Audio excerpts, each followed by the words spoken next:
biyaya mo. Habang buhay matuturi sa'yo, walang hanggang katapatan. Sa buhay ko'y lagi mong laan. Narito para sa biyaya mo. Habang buhay magtuturi sa'yo, pupurihin ka sa awit, itataas ang aking tinig, itatanghal sa buhay ko dahil ikaw, O Diyos.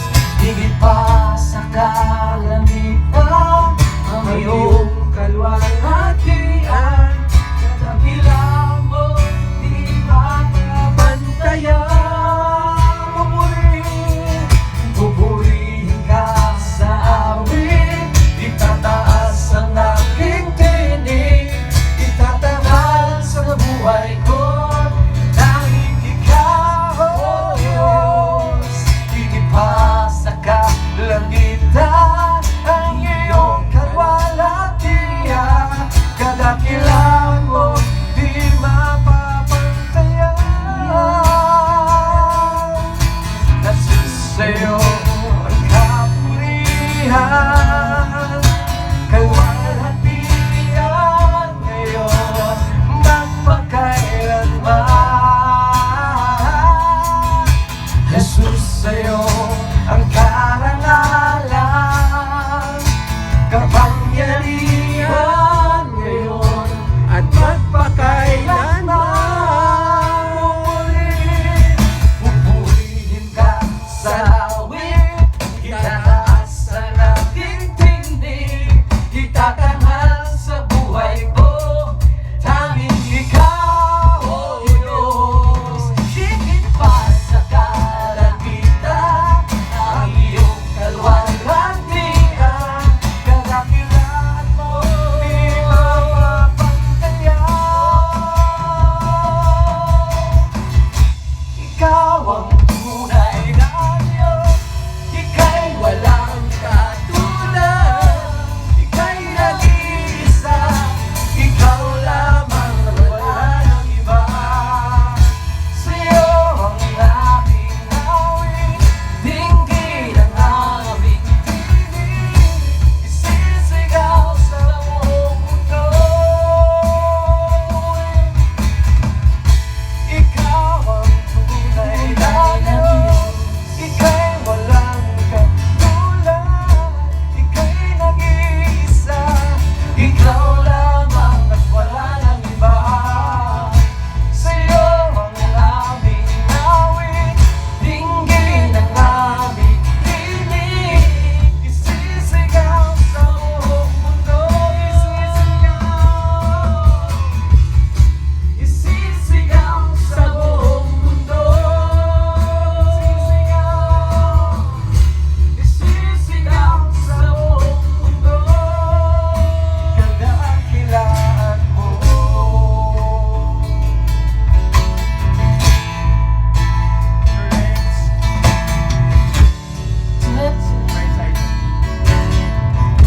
Habang mas karamdaman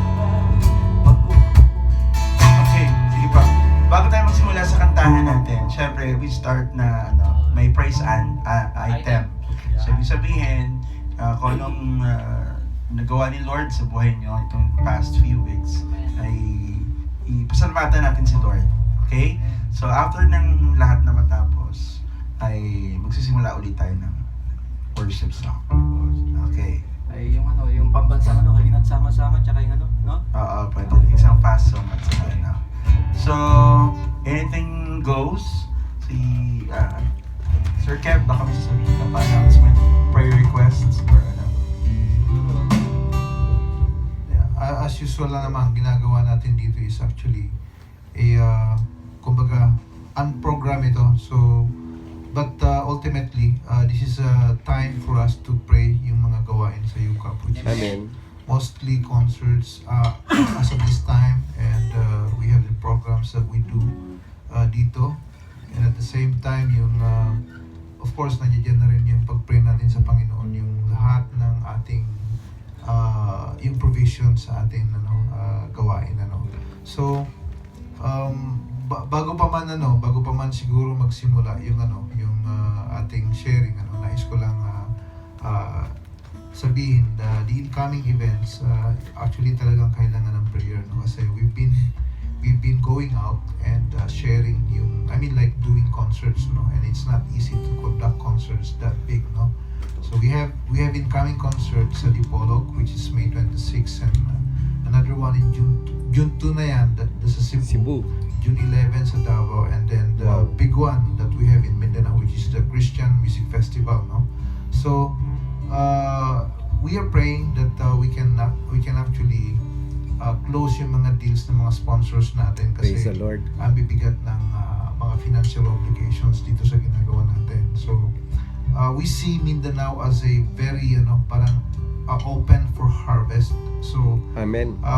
without the initiative of believers in those areas, sa lugar na yan, hindi tayo makakaroon ng talagang yung breakthrough na sinasabing sobrang kapansin, impactful dun sa lugar na yan. So I'm not saying that they're not doing it, they're actually doing yung part ng body of Christ, but iba yung may tulong ng katulad natin na mag-organize ng concert to invite many unsaved souls to attend those concerts, So ito ay isang pinaniniwalaan natin na kagamit-gamit sa kaharian ng Panginoon in harvest, dito sa mga end time harvest na sinasabi.